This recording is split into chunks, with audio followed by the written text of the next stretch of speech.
ओम शांति। सभी प्यार से बोलिए ओम शांति। ओम शांति। ओम शांति। तो सुबह सुबह हम सभी ने बाबा की बहुत प्यारी मुरली सुनी, जहाँ आज बाबा ने विशेष कहा कि थोड़ा सा संगम युग में जितनी हो सके दुआओं को कमाओ। तो एक कहानी याद आई हमें कि एक बार एक राज्य में एक राजा था जो अपनी प्रजा के बारे में हमेशा अच्छा सोचता था, और उसको हमेशा लगता था कि प्रजा को मैं जितना हो सके खुशी दूं।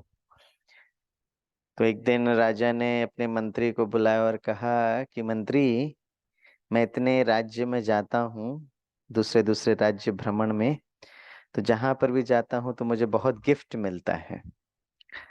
अब वो गिफ्ट तो मैं खोल के देखता भी नहीं हूँ, ऐसे ही बहुत सारे गिफ्ट पड़े हुए हैं स्टोर रूम में। तो मैं चाहता हूँ कि आप सारे राज्य में ढिंडोरा पिटवाओ और सारे प्रजा को बोलो राज्य महल में आने के लिए, तो मैं एक एक गिफ्ट उनको दूं। तो मंत्री ने कहा ये तो बहुत अच्छा आइडिया है। तो उसने सारे राज्य में ढिंडोरा पिटवाया कि राजा आप सभी को इस दिन गिफ्ट देना चाहते हैं। तो सभी लोग आए गिफ्ट लेने के, लंबी चौड़ी लाइन थी। तो राजा एक एक गिफ्ट उठाकर उनको दे रहा था। तो उस लाइन में एक बहुत गरीब व्यक्ति खड़ा था। तो जैसे जैसे लाइन आगे बढ़ता गया तो इस गरीब व्यक्ति ने राजा को देखा कि राजा वो गिफ्ट सबको दे रहा है, और जैसे जैसे वो गिफ्ट दे रहा है राजा बहुत खुशी में भी हो रहा है। तब उस गरीब व्यक्ति ने सोचा कि देखो, राजा इतना संपन्न, इतना संतुष्ट, इतना धनाढ्य क्यों बना और मैं इतना गरीब क्यों हुआ। आज मुझे समझ में आया कि राजा दानी है ना, देने वाला है। क्योंकि वो देने वाला है इसलिए देखो, है ना, वो राजा बना। और शायद मैंने आज तक किसी को दिया नहीं हूँ इसलिए मैं गरीब हूँ। तो फिर उसने सोचने लगा कि अब भाई मेरे पास तो कुछ है नहीं तो मैं दूं क्या। फिर वो सोचा मैं कैसे मैं दुआऊं लूं, कैसे मैं कुछ दूं। फिर उसने कहा मेरे पास स्थूल चीज तो कुछ नहीं है, एटलीस्ट मैं सहयोग तो जरूर दे सकता हूँ। तो क्या किया वो गरीब व्यक्ति ने, वो जो पीछे वाला व्यक्ति है ना उसको आगे किया और खुद पीछे खड़ा हुआ। तो जैसे ही वो पीछे वाला व्यक्ति को उसने आगे किया तो पीछे वाले व्यक्ति ने मुस्कुराते हुए थैंक यू, धन्यवाद कहा। तो गरीब व्यक्ति को खुशी बढ़ने लगी, बोला अरे, ऐसा जरूरी नहीं है कि स्थूल चीजें हम देते रहें, लेकिन हम सहयोग भी दे सकते हैं। तो बोला अगर मुझे चांस ही मिला है तो जो भी पीछे आता था ना उसको आगे करता रहा, और पीछे पीछे पीछे भी जाता रहा। उसकी खुशी बढ़ती गई बढ़ती गई। तो इतनी खुशी बढ़ी तो उसको लगा कि अब मुझे कुछ किसी से मांगने की दरकार नहीं है, मैं क्यों राजा से भी ये गिफ्ट मांगू। और वो गरीब व्यक्ति ना वापस अपने घर चला गया। अच्छा, जब पूरा कार्यक्रम खत्म हुआ तो राजा ने अपने मंत्रियों को बुलाया और कहा कि आज सभी लोग बड़े संतुष्ट हुए ना, सबको गिफ्ट मिल गया। तो मंत्री ने कहा राजन, सबको तो गिफ्ट मिल गया लेकिन एक गरीब व्यक्ति था, वो तो हर एक को आगे करता रहा और फिर बिना कुछ मांगे वो चला गया। तो राजा ने कहा आप एक काम करो, उसको बुला कर लेकर आओ। भाई उन्होंने हमसे गिफ्ट क्यों नहीं लिया, लेना चाहिए। तो मंत्रियां जो थे वो एक गरीब की झोपड़पट्टी थी, तो उसके घर पे गए और बोला देखो, राजा ने सबको गिफ्ट देने के लिए बुलाया था, आपने नहीं लिया, ये भी राजा का अनादर होता है। तो अभी राजा ने आपको बुलाया है तो आपके पास एक सही एक्सप्लेनेशन होना चाहिए कि आपने राजा से गिफ्ट क्यों नहीं लिया, अब चलिए हमारे साथ। तो मंत्री ने कहा ठीक है हम चलते हैं। तो राजा के पास गया तो राजा ने कहा देखो, हम सबको गिफ्ट दे रहे थे, आपने क्यों नहीं गिफ्ट लिया। तो उस गरीब व्यक्ति ने कहा राजन, है ना, मैंने देखा आप सभी को इतना प्यार से गिफ्ट दे रहे थे, तो मुझे लगा कि आज मुझे आपको कोई गिफ्ट देना चाहिए, इसलिए मैं अपने घर में गया था आपको गिफ्ट लेने के लिए। राजा को बड़ी उत्सुकता हुई, अच्छा अच्छा बताओ आपने हमारे लिए क्या गिफ्ट लेकर आए। तो राजा ने वो गरीब व्यक्ति ने कहा राजन, मेरे पास तो कुछ नहीं है, एक फटा फुटा कंबल है जो ठंडी के वक्त में ओढ़ कर सोता हूँ। अब यही मेरे पास एक छोटी सी संपत्ति है, इसी को मैं लेकर आया हूँ, करके बहुत प्यार से वो राजा को देता है। ठीक है, बताइए बड़ा दानी कौन है, राजा था कि गरीब व्यक्ति है। हाँ क्यों। हाँ, राजा के पास तो बहुत सारे गिफ्ट थे, तो वो देना कोई बड़ी बात नहीं थी, लेकिन गरीब के पास जो था वो राजा को देना, दूसरों को देना, तो कितनी दुआएं मिलती है। करेक्ट। तो उसी तरह संगम युग पे अभी हम, जो आज बाबा ने कहा ना, दुआएं लेना, तन मन धन, है ना, दुआओं लेना बहुत बहुत जरूरी है। It's very important also. तो ये बहुत ब्यूटीफुल टाइम है, इसलिए कभी कभी लोग दुआएं लेने के लिए बहुत समाज सेवा करते हैं, है ना। अलग अलग तरीके से इतने सारे कैंप्स रहते हैं कि भाई हम कुछ करें, दान दान दें, करें। तो करीब 10-15 दिन पहले शांति वन में सोशल लिविंग का कॉन्फ्रेंस था। तो करीब 3,000-4,000 लोग आए थे। तो सबको यही लगता था कि ब्रह्मा कुमारी कौन सा समाज सेवा करती है। हम्म। आपने कभी देखा किसी को हम लोग दान देते हुए? नहीं देखा। राइट। तो आप किस प्रकार की सेवा करते हो ना? समाज सेवा प्रभाग तो है, हम लोग समाज सेवा भी करते हैं, लेकिन कैसे करते हैं? तो मैं उनको एक उदाहरण बता रहा था कि ब्रह्मा कुमारी सबका अपना अपना स्पेशलाइजेशन होता है। जैसे कोई रक्त दान करता है, कोई कपड़े का दान देता है, कोई किसी को एक वक्त का भोजन देता है, कोई पेड़ लगाते हैं, कोई किसी को घर बना कर देते हैं। तो सबकी अपनी अपनी एक एक फील्ड होती है, लेकिन ब्रह्मा कुमारी इसका भी अपना एक फील्ड है। तो हम क्या, कौन सी सेवा करते हैं? तो मैं उनको उदाहरण बता रहा था, कोविड के समय पर जब सारी दुनिया बंद थी, ये अगस्त 2020 की कहानी है। तो उस समय बहुत भारतवासी अलग अलग देशों में फंस गए थे, क्योंकि वहाँ काम और वो ज्यादा ये नहीं था।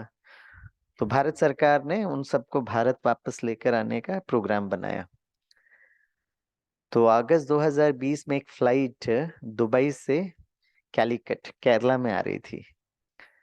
तो शाम का वक्त था, तो 7:30 बजे उसको लैंड होना था। लेकिन इतनी बारिश गिर रही थी, इतनी बारिश गिर रही थी कि वो फ्लाइट जो था वो एयर स्ट्रिप में उतरते ही साथ फिसल गया और दुर्घटनाग्रस्त हो गया, उसका एक्सीडेंट हो गया। ऑन द स्पॉट तो करीब 20 लोगों की मृत्यु हो गई, और सभी लोग बहुत गंभीर हालत पर, है ना, उनकी, है ना, हालत हो गई थी। तो जैसे ही वो एक्सीडेंट हुआ, तो वहाँ के जो डिस्ट्रिक्ट कलेक्टर जो थे, उन्होंने इमरजेंसी डिजास्टर का प्रक्रिया स्टार्ट किया। तो सबको इमीडिएटली मीटिंग में बुलाया कि भाई क्या क्या करना चाहिए। तो बोला कि हॉस्पिटल को एक्टिवेट करो। लेकिन उस समय पूरा हॉस्पिटल जो था वो फुल फ्लेज काम नहीं कर रहा था, बस कोविड वालों के लिए क्वारंटाइन का सिस्टम था। तो डॉक्टर्स को बुलाया, बोला सभी नर्सेस को बुलाया, फटाफट बोला अब तैयारी करो। तो एक बात उसमें उठी कि सर, ये सब तो हम लोग फिर भी कर लेंगे, लेकिन सबसे बड़ी प्रॉब्लम है कि शॉर्टेज ऑफ ब्लड, रक्त नहीं है। क्योंकि रक्त की इतनी जरूरत नहीं पड़ती थी, तो ज्यादा स्टॉक भी नहीं रखा था, और करीब 5-6 महीने से ऐसे ही चल रहा था। तो बोला सर, जितने भी गंभीर हालत हैं उनको रक्तदान की जरूरत होगी। तो डिस्ट्रिक्ट कलेक्टर ने कहा एक काम करो, अनाउंसमेंट करो, न्यूज में अनाउंसमेंट करो, सोशल मीडिया में अनाउंसमेंट करो, कि लोगों से बोलो कि भाई आकर रक्तदान दे। तो फिर किसी ने कहा सर, रक्तदान के लिए अनाउंस तो करेंगे, लेकिन अगर वो बाहर निकलेंगे तो सेंट्रल गवर्नमेंट का प्रोटोकॉल था कि आपको 2 हफ्ता कंपलसरी क्वारंटाइन में रहना पड़ेगा। तो लोगों को रक्तदान देना भी है, लेकिन क्वारंटाइन भी है, तो क्या करना चाहिए? तो डिस्ट्रिक्ट कलेक्टर ने कहा एक काम करो, सबको बोलो, पहले ही से बताओ कि रक्त बहुत जरूरी है, लेकिन अगर आप बाहर निकल कर रक्तदान दिए तो वहीं से आपको सीधे क्वारंटाइन में डाला जाएगा, और 2 हफ्ता आपको कंपलसरी क्वारंटाइन रहना पड़ेगा। तो बाकी सब ने कहा सर, अगर आप ये बात रखेंगे तो कोई आएगा नहीं बाहर, कोई नहीं आएगा। तो बोला नहीं, एक काम करते हैं, ऐसा करके देखते हैं, अगर नहीं आएगा तो फिर सोचेंगे, पहले आप ऐसा अनाउंसमेंट करो। तो सभी न्यूज मीडिया में सब जगह फ्लैश किया गया कि दुर्घटनाग्रस्त हो गया है, तो रक्त की जरूरत है, तो आप प्लीज जरूर जरूर आइएगा। लेकिन अगर आप रक्त देंगे तो आपको 2 हफ्ता क्वारंटाइन में वहीं से ले लिया जाएगा। तो ये अनाउंसमेंट करीब 7:50 7:55 को शाम को अनाउंसमेंट किया गया, और 7:15 बजे तक, है ना, इतनी बारिश गिर रही थी वहां पे कैलिकट में, लेकिन हर हॉस्पिटल के बाहर इतनी लंबी चौड़ी क्यू खड़ी थी। तो सबको बड़ा आश्चर्य हुआ। मीडिया वाले सब लोग जाकर उनसे पूछे, जो लाइन में खड़े थे, इतनी जोर से बारिश गिर रही थी, कि आपको पता है आप बाहर आकर लाइन में खड़े होंगे तो यहीं से आपको, है ना, क्वारंटाइन में ले जाया जाएगा? तो सबने कहा यस यस, हमको पता है, हम समझ कर ही है यहाँ पर खड़े हैं। और दूसरा दिन सारे न्यूज़पेपर्स में उसका फोटो फ्लैश किया गया, और ये लिखा गया, है ना, कि अभी भी व्यक्ति का देवत्व ऑलरेडी अंदर छुपा हुआ है। हमारे अंदर जो दिव्यता है, दया है, करुणा है, रहम है, वो मनुष्य के अंदर ऑलरेडी है। तो जब एक प्राकृतिक आपदा होती है तो अंदर का देवत्व ऑलरेडी जाग जाता है। करेक्ट ना? तो ब्रह्मा कुमारी इस कौन सी सेवा करती है ना भाई? आपदा आने पर देवत्व जागृत करने के बजाय पर ऑलरेडी जो अंदर दिव्यता है, देवत्व है, उसको हम जागृत करें। राइट? ये बहुत बहुत इंपॉर्टेंट बात है, क्योंकि स्थूल रूप में जो हम दुआएं कमाने का साधन है, वो एक लिमिटेशन होता है। कब तक आप करोगे, कहाँ तक करोगे? लेकिन हर आत्मा के अंदर वो दिव्यता को जागृत करना। इसलिए केरला का एक और उदाहरण बताता हूँ। कुछ साल पहले आपने सुना होगा, समाचार पत्र में बहुत बाढ़ आई थी केरला में। तो बहुत लोगों के घर जो है पानी में भर गए थे। तो रेफ्यूजी कैंप सरकार ने बनाया। तो पूरे विश्व से उनको ये आ रहा था, मदद मिल रही थी। तो ब्रह्मा कुमारी इसके हेडक्वार्टर से भी और बहुत जगह से फिर भी सामान भी आ रहा था। तो बहुत जगह से ये रिक्वेस्ट आ रहा था। जैसे हमको याद है पंजाब से, तो पंजाब वालों ने बोला हम ट्रक के ट्रक भेजेंगे, लेकिन हम गवर्नमेंट के पास नहीं भेजेंगे। उन्होंने कहा हम ब्रह्मा कुमारी इस विद्यालय के पास भेजेंगे, वो किट बनाकर, है ना, वो दे। क्योंकि उनको मालूम था ये ब्रह्मा कुमारी इस वाले लोग बाहर का ही खाना नहीं खाते हैं, तो किसी का भेजा हुआ सामान कैसे खाएंगे, है ना। और अक्सर इस प्रकार में फिर बाद में फिर जब पता चलता है कि, है ना, ऊपर नीचे हुआ, तो लोगों को तकलीफ भी होती है। तो वो Lions club, rotary club Punjab का तो स्पेशली, तो उन्होंने हमें फोन किया कि आप बताइए, एड्रेस बताइए, वो सीधे ट्रक जो है ब्रह्मा कुमारी सेंटर पर आएगा। तो इस तरह के बहुत सारे लोग जो थे, सोशल ऑर्गेनाइजेशंस, उन्होंने ब्रह्मा कुमारी सेंटर पर भेजा सामान। तो जब सेंटर पर सामान आया तो बाबा के बच्चे आए, उसको अलग अलग किट बनाया, छोटा छोटा किट, जो सामान है ना, दाल है, चावल, जो भी उन्होंने भेजा था। और फिर हम लोग रेफ्यूजी कैंप में गए। तो जब हम लोग कैंप में गए और लोगों ने देखा ब्रह्मा कुमारी इस लोग आए हैं, तो बड़े खुश भी हुए। तो लाइन से जो बड़े प्यार से, है ना, सबको दिया गया। और जब दिया गया तो बहुत माताएं बहनें आकर, पता है हमारी बहनों से क्या कही, कि ब्रह्मा कुमारी भाई बहनें आए हैं सेवा करने के लिए, हमें बहुत बहुत अच्छा लगा, लेकिन हमारे पास सब कुछ सामान आ गया है। हमारे पास दाल चावल आ गया है, मेडिसिन आ गया है ना, टेंट आ गया है, गर्म कपड़े आ गए हैं, जो भी उस समय की जो जरूरत थी, सारे विश्व से मदद मिल रही थी। बोले ये सब कुछ हमारे पास आ गया है, लेकिन आप लोग आए हो तो हम आपसे क्या अपेक्षा करते हैं? तो हम लोगों ने पूछा भाई आप हमसे क्या अपेक्षा करते हो? तो माताएं बहनों ने कहा हमारी कन्या इस रिफ्यूजी कैंप में है ना, हमको लगता है कि वो यहाँ पे सुरक्षित नहीं है। तो जब तक हमारा घर ठीक नहीं होता है, ये कन्याओं को आप अपने आश्रम में संभाल लो, है ना, जब ठीक हो जाएगा घर तो वापस भेजना, है ना। तो सबसे बड़ी बात, राइट, जो आज बाबा ने मुरली में कहा है, वो है पवित्रता की धारणा। हम्म। अब वही लोग हैं जो अपने फैमिली मेंबर्स को ब्रह्मा कुमारी इस विद्यालय में, आश्रम में आने के लिए मना करते थे, नहीं नहीं भाई वहां मत जाओ, है ना, पवित्रता के धारणा के कारण मना करते हैं।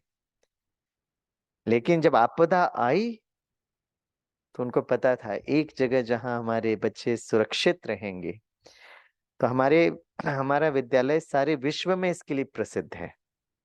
और वो हमारी अपनी धारणा है, पवित्रता। तो ये जो पवित्रता की धारणा है, ये सिर्फ ब्रह्मचर्य नहीं है।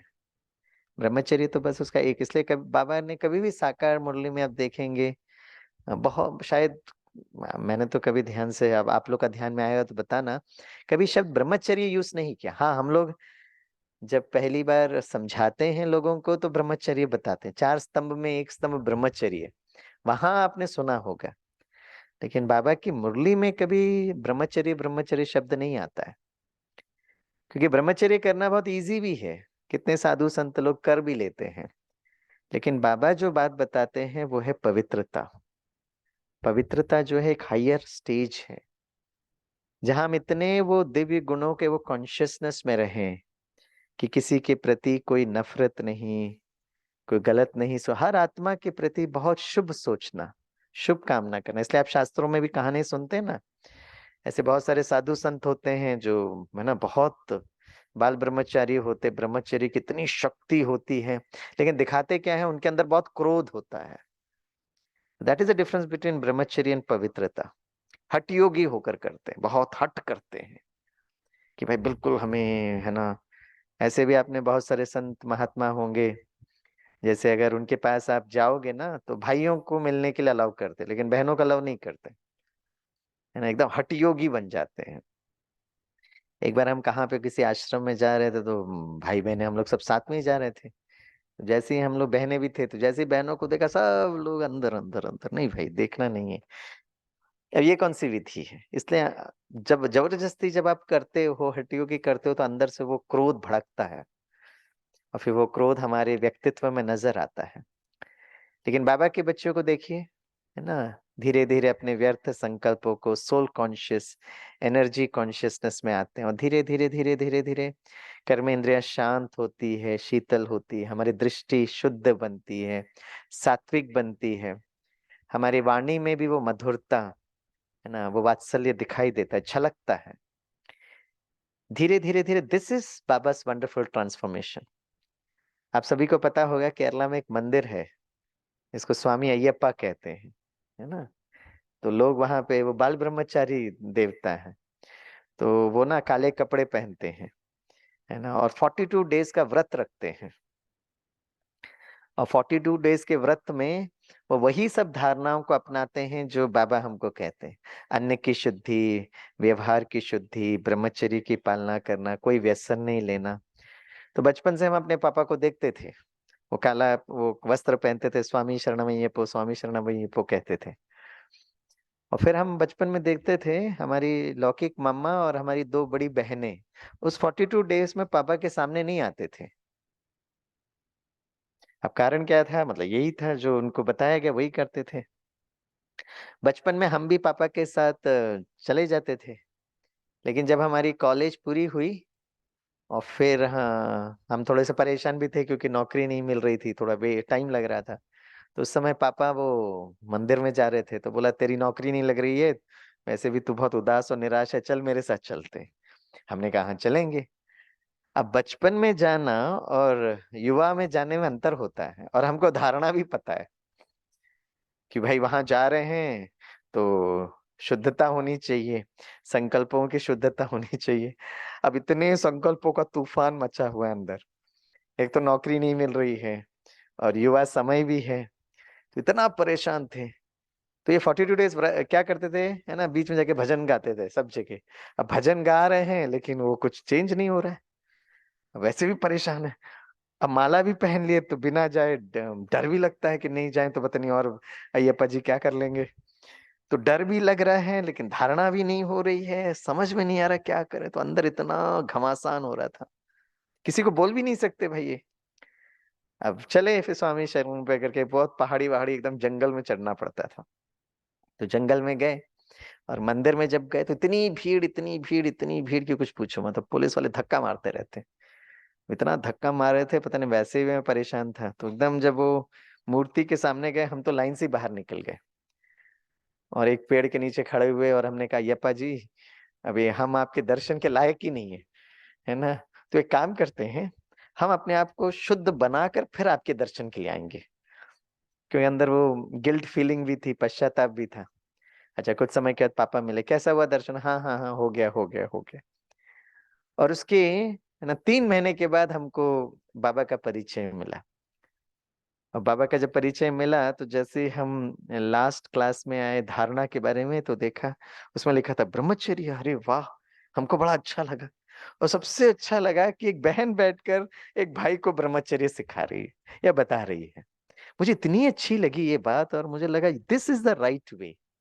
हमको तो वहां हठ योग में नहीं, बहनों को नहीं देखना, बहनों को नहीं देखना बोलते हैं, और यहाँ बहन हमको समझा रही है। तो हमने बहन से पूछा ये संपूर्ण ब्रह्मचर्य के लिए कितना समय लगेगा? तो बोला टाइम तो लगेगा, आप क्यों पूछ रहे हैं, धीरे धीरे हो जाएगा। हमने कहा नहीं, हमको स्वामी अय्यप्पा का दर्शन लेना है ना, तो वहां दर्शन के लिए हमको थोड़ा पवित्र बनना है, तो उसके लिए ब्रह्मचर्य बहुत इंपॉर्टेंट है। तो बोला वो ब्रह्मचर्य के लिए ना सबसे पहले आपको सत्संग करना पड़ेगा। हमने कहा सत्संग मतलब हर दिन यहाँ आना पड़ेगा, मुरली, फिर थोड़ा भोजन का ध्यान रखना पड़ेगा, फिर गुस्सा नहीं करना पड़ेगा, तभी आप में वो पवित्रता आएगी। हमने कहा अच्छा, अब इसको गुस्सा नहीं आने के लिए कितना टाइम लगेगा। बोला आप 90 दिन तो हर दिन मीठे बच्चे सुनना पड़ेगा। तो हमने पहले दिन आके सुने, बस मीठे बच्चे समझ में आए, बाकी कुछ समझ में नहीं आए।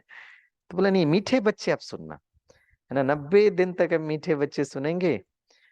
तो हमने उनको, दीदी को पूछा कैसे पता चलेगा हम शुद्ध बन रहे हैं, है ना, क्योंकि, तो बोला सबसे पहले आपका गुस्सा आना बंद हो जाएगा, क्रोध बंद होगा। ये जब क्रोध बंद होगा मतलब आपकी कर्मेंद्रियां शांत शीतल हो रही है। फिर धीरे धीरे धीरे आप मुरली सुनते जाइए, तो आपका व्यर्थ भी खत्म हो जाएगा। तो इसलिए आज बाबा ने कहा संपूर्ण पवित्रता, राइट। तो अपने आप को चेक करना, जैसे आप किसी को देखते हो ना, तो उनके अंदर व्यर्थ चल रहा है या नहीं चल रहा है समझ में नहीं आएगा। स्वामी भाई के अंदर व्यर्थ चल रहा है, अशुद्ध संकल्प चल रहा है, कैसे पता चलेगा, नहीं पता चलता। लेकिन स्वामी भाई को जब गुस्सा आएगा ना, तब पता चलता है सामने वाले व्यक्ति को कि हाँ, स्वामी भाई भाषण तो देते हैं लेकिन इनको खुद इसके अंदर गुस्सा है। गुस्सा है मतलब हमने काम और कामना पर विजय नहीं पाई, अभी भी हमारे कर्मेंद्रियां, है ना, शांत शीतल नहीं हुई है, राइट। तो सिक्योरिटी सर्विस विंग में जो सिखाते हैं ना, वो यही सिखाते हैं। जो हमारे योद्धा होते हैं ना, वो युद्ध के मैदान में आने के पहले सबसे पहले अपनी तैयारी करते हैं। ऐसे नहीं करते हैं कि भाई युद्ध भूमि में बिना अस्त्र शस्त्र पहुंच गए तो फिर विजय कैसे होंगे। उसी तरह हमें भी यही करना है, हमको देखना है, मन और बुद्धि से देखना है कि कहाँ पर हमें, कहाँ पर और किस पर हमको गुस्सा आता है। फिर नेक्स्ट स्टेप हमें देखना है कहाँ पर और कौन से समय पर हमारे ये व्यर्थ संकल्प चलते हैं, ये चेक करना है। तो क्रोध के लिए परिस्थिति जिम्मेवार हो सकती है, राइट। तो उसी तरह व्यर्थ संकल्प के लिए कहां से वो दुश्मन एंट्री करता है, उसका ट्रिगर पॉइंट कौन सा है, और कौन से समय पर सबसे ज्यादा व्यर्थ संकल्प चलते हैं, करेक्ट। तो हमको चेक करना है। एक बार हम किसी सेंटर पर गए थे, तो वो जो टीचर बहन थी, एक कुमार भाई कितनी महिमा कर रहे थे। तो हमने कहा भाई सभी कुमार अच्छे होते हैं, इस भाई की आप इतनी महिमा क्यों कर रहे हो। बोला नहीं स्वामी भाई, इसके पुरुषार्थ को देखकर मुझे बहुत अच्छा लगता है। तो मैंने कहा क्या पुरुषार्थ करते हो। तो बोला ये भाई ये हर दिन सेंटर पर आता है, रात 8:30-9 बजे आएगा, बाबा के कमरे में बैठेगा, 5 मिनट बाबा को याद करेगा, अपना मोबाइल फोन वो बाबा के फोटो के पीछे रखेगा स्विच ऑफ कर कर, और चला जाएगा। दूसरा दिन सुबह वो मुरली सुनेगा, और मुरली खत्म होने के बाद बाबा के कमरे में जाएगा, वो मोबाइल फोन उठाएगा और फिर जाएगा। देखो ये कितनी वंडरफुल पुरुषार्थ है। उस कुमार भाई को पता है व्यर्थ अगर आ रहा है तो इस मोबाइल से आ रहा है। कब आ रहा है, शायद रात्रि में आता होगा उसके लिए। तो मुझे बचना है भाई, वो आ रहा है तो मुझे कहां पर। तो जो उसकी सत्यता, पुरुषार्थ की जो सत्यता है, देखो टीचर बहन की कितनी दुआएं ले रहे हैं, टीचर बहन उसकी कितनी बाबा को थैंक यू कर रहे हैं कि देखो ये कुमार भाई is very honest with his पुरुषार्थ। उसको अपनी कमजोरी पता है कि मैं संपूर्ण पवित्र नहीं बना हूं, लेकिन उस पर लगे हुए वो। उसी तरह देखना क्रोध कहाँ से मुझको आता है, कहाँ पर आता है, कब आता है। तो क्लास अपना अनुभव बताकर मैं वाइंड अप करूंगा। तो एक बार हमें सेवा में जाना था, तो हमने ट्रेन पकड़नी थी, तो हमने लगेज वगेज घर पर अंदर रखा, और फिर नीचे लिफ्ट से उतरे, क्योंकि ऑटो रिक्शा बुलाना था, ऑटो रिक्शा थोड़ा दूर था। तो हम चल कर गए और ऑटो रिक्शा वाले को बोले हमें स्टेशन छोड़ दीजिए। तो बोला हाँ, तो वो नीचे उतरे। तो हमने कहा अभी हम आते हैं, हम लगेज लेकर आएंगे। और वहां मुंबई में ऐसे ही होता है। अब लिफ्ट पर गए तो लिफ्ट ऊपर नीचे हो रही थी, टाइम लग रहा था। अच्छा जब हम अपने फ्लोर पर पहुंचे, दरवाजा खोले, लगेज लिया, फिर लिफ्ट ऊपर नीचे हो रही, तो उसमें 5-7 मिनट लेट हो गया। तो वैसे भी हम ट्रेन में भी लेट हो रहे थे, तो फटाफट हम नीचे उतरे और भागते भागते जैसे ऑटो रिक्शा वाले के पास आए, तो वो गुस्से से बोले आप कितना लेट हुए। तो हम भी गुस्से में भड़क गए, हमने कहा हम क्या करें। वो लिफ्ट ऊपर नीचे हो रही थी, वो ढिशुम ढिशुम ढिशुम हो गया हमारा। फिर हमने कहा अब ज्यादा वो नहीं करो, चलो। हम बैठे बोले चलो जल्दी। अब वो धीरे धीरे चल रहा है, जबरदस्ती लेट करने को, तो हमको और गुस्सा आया। हमने कहा अब जल्दी चलो ना। फिर डिशम डिशम हो गया। और फिर हम घड़ी भी देख रहे हैं, बाप रे अभी मेरी ट्रेन का टाइम हो रहा है। अब वो जबरदस्ती लेट कर रहा है, तो हम इतना गुस्सा आया, हमने कहा एक काम करो, आप ना रेलवे स्टेशन मत चलो, पुलिस स्टेशन चलो। फिर डिशम डिशम हो गया। फिर फाइनली उसने पहुंचाया तो 2 मिनट लेट ही हो गया। हम इतना गुस्सा आया, हमने गुस्से से पैसे दिए और फिर लगेज लेते दौड़ते दौड़े, हमने सोचा देखे देखते हैं प्लेटफॉर्म पे कुछ, क्योंकि 2 मिनट तो लेट हो गए। हमने कहा प्लेटफॉर्म पे देखते हैं अब कौन सी गाड़ी, दूसरी गाड़ी में जाएंगे। जैसे ही प्लेटफॉर्म पे गए तो गाड़ी खड़ी थी। ओ बाबा, दौड़ते दौड़ते हम चढ़े और ट्रेन निकल गई। हाँ। फिर हम अपने सीट में बैठे, है ना, तो फिर वो मैंने कहा पापा ये ना ऑटो वाले ने पूरा आज मूड खराब कर दिया, चलो हम थोड़ा मुरली पढ़ते हैं। और जैसे ही मुरली उठाए तो बाबा ने बहुत प्यार से कहा, मीठे बच्चे, बिल्कुल क्रोध नहीं करना है, क्योंकि आपको देवता बन। हमें बाबा पर ही बड़ा गुस्सा आया।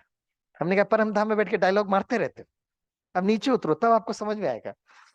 फिर थोड़ी एसी की ठंडी ठंडी हवा आने लगी तो हमारी कर्मेंद्रियां भी शांत हुई। तो फिर बाबा पे बड़ा प्यार भी आया।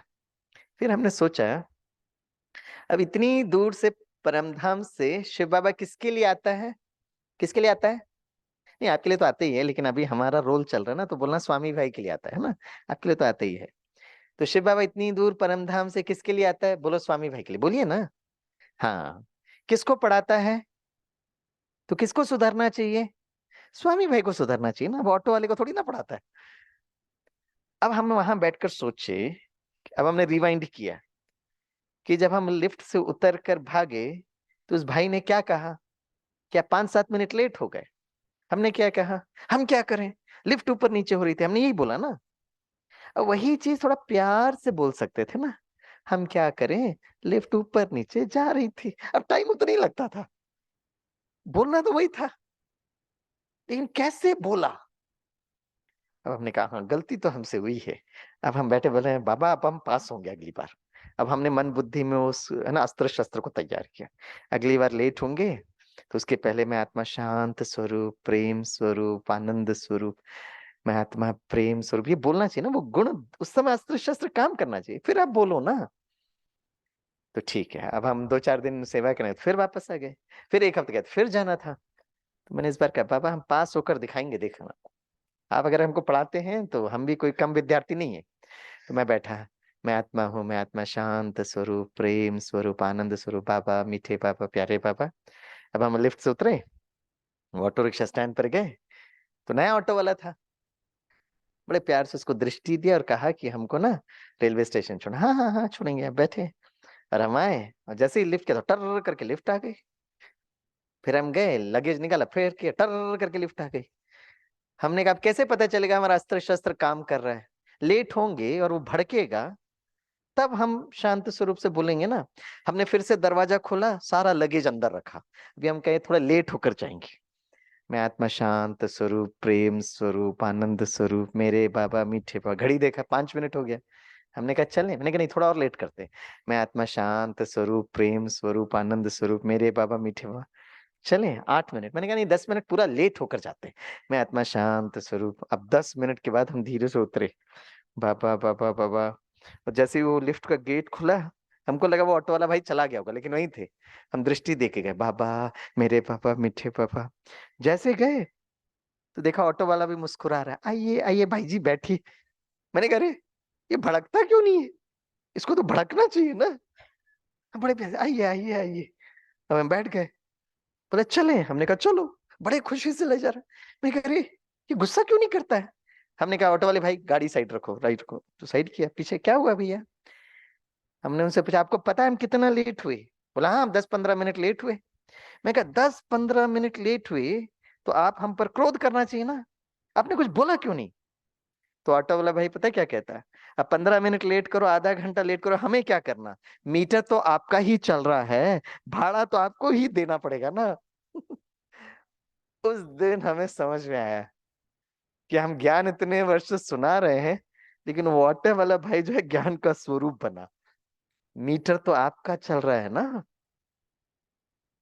बाबा इतना हमें पढ़ा रहे हैं, तो इस पालना का रिटर्न किसको देना पड़ेगा, भाड़ा किसको देना पड़ेगा, हमको देना पड़ेगा ना। और उस दिन और आज दिन तक स्वामी भाई को किसी ऑटो और टैक्सी वाले पर गुस्सा नहीं आया, क्योंकि वो राइट प्रोग्रामिंग बन गया। हाँ, थोड़ा पैसे ऊपर नीचे लेता है तो भी मैं उस पर ज्यादा गुस्सा नहीं करता, ठीक है भाई, है ना, 5 रुपए ले। अब उस दिन, अब लेटेस्ट देखो, बीच बीच में अपने आप को देखते रहना उस परिस्थिति में। हम दादर रेलवे स्टेशन पहुंचे, ट्रेन वैसे ही 1 घंटा लेट, और 2 घंटे के अंदर हमारी फ्लाइट थी। अब हम ओला कर रहे थे, तो अब ओला में 5 मिनट्स 7 मिनट्स दिखा रहा था। तो जैसे ही हम रेलवे स्टेशन से निकले, एक भाई आ गया, बोला आपको कहाँ जाना है, तो हमने कहा नवी मुंबई जाना है। तो बोला चलिए, हमारी टैक्सी है। तो हमने कहा कितना भाड़ा लोगे। बोला कुछ बताया उसने। मैंने कहा देखो ओला में इतना दिखा रहा है। बोला आप जितना ओला का बता रहे हो उतना ही दे देंगे हम। मैंने कहा हाँ ये ठीक है। अब कहाँ ओला ओला को ढूंढते रहे, तो ये लेकर गया। उसने एक गाड़ी में बिठाया और एक ड्राइवर को बुलाया, बोला इसको लेकर जाओ।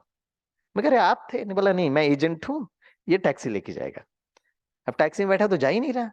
हमने कहा टैक्सी में क्यों नहीं जाते। बोला इतनी बड़ी गाड़ी है, आपका अकेला थोड़ी ना लेकर जाएंगे। मैंने कहा फिर किसको लेकर जाएंगे। बोला नवी मुंबई का कोई पैसेंजर मिलेगा तब। मैंने कहा मेरे बाबा, मीठे बाबा, आप गुस्सा कर भी नहीं सकते, लेकिन वो प्रोग्रामिंग हो गया था। तो अभी हमको गुस्सा, मैंने कहा, मैंने वो भाई को बोला था कि मुझे फ्लाइट पकड़नी है। मैंने बोला आ जाएंगे, अभी देखो वो गए हैं वो एजेंट, और 2 4 और एजेंट हैं, पकड़ के ले आएंगे। मेरे पापा, मीठे पापा, वो बीपी भी बढ़ता भी है। भाई फ्लाइट भी पकड़नी है, घर में जाके नहाना धोना है ना, भोजन बनाना है, बाबा को भोग लगाना है, फिर हमको फ्लाइट पकड़नी है। बाप रे क्या करें।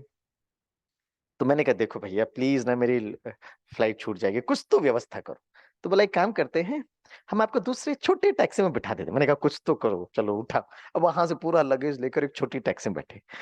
मैं कहा बाबा चलो, गुस्सा किए हुए ना हो गया, अब चलो। अब वो गए सीधे चंबूर में। बोली मेरी गाड़ी बंद हो गई है। मेरे बाबा, मीठे बाबा, प्यारे बाबा। फिर हमें हम क्या करें।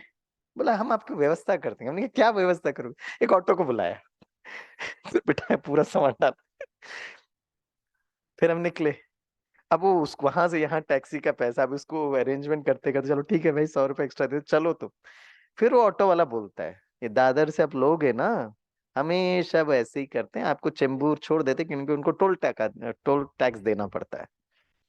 मैंने कहा अब अगली बार दादर में उतरेंगे ना तो ओला को ही पकड़ेंगे, भले 5 मिनट लेट मिनट हो। भाग दौड़ कर घर पहुंचे, नहाए धोए, खिचड़ी लगाए। मैंने कहा, बाबा आप खिचड़ी से मैनेज करो आज, है ना। फिर खिचड़ी भोग में लगाए बड़े प्यार से। तो बाबा भी ऊपर बैठ कर देखा था, हाँ बच्चे आज तू थोड़ा बहुत क्रोध पर विजय पाया। अच्छा भी लगा, राइट। तो जहां जहां ये सिचुएशन होती है ना, वहां पर अपने इस ज्ञान गुण और शक्तियों के अस्त्र शस्त्र को यूज करना। उस समय हमें वो बाबा याद आना चाहिए, उस टाइम पर। उस टाइम पर अगर याद हो गया तो हम विजय हो जाएंगे। ठीक है। तो आज पूरा दिन कैसे रहना चाहिए, एकदम श्री कृष्ण के जैसे, है ना। श्री कृष्ण को देखो इतनी सारी परीक्षाएं थी, लेकिन श्री कृष्ण की ब्यूटी ये थी कि पूरे महाभारत में उन्होंने अस्त्र शस्त्र नहीं उठाया। अस्त्र जो हम लोग देखते हैं ना, तलवार वाला नहीं। तो उसी तरह हमें भी, ये हमारा अस्त्र शस्त्र भी स्थूल अस्त्र शस्त्र थोड़ी ना है। ज्ञान गुण और शक्तियों को, और बहुत युक्ति युक्त बचना है। श्री कृष्ण ने पांडवों को बहुत युक्ति से बचाया। तो हमको भी घर गृहस्थ में रहते हुए, ऑफिस में रहते हुए, क्योंकि चारों तरफ टॉक्सिक एनवायरनमेंट है, तो वहां पर कैसे अपने आप को युक्ति युक्त बचाकर अपनी पवित्रता की रक्षा करनी है ना। तो जितनी हम अपनी पवित्रता की रक्षा करेंगे उतनी दुआएं मिलेंगी। ठीक है शीतल बहन, हो गया। हाँ, आधा घंटा बोला हमने, आधा घंटा ले लिया। ओके। नहीं नहीं, बस बस बस बस, सबको जाना भी और हमको भी जाना, तैयार होकर। चलिए बाबा को बहुत प्यार से याद करते हैं। ओम शांति।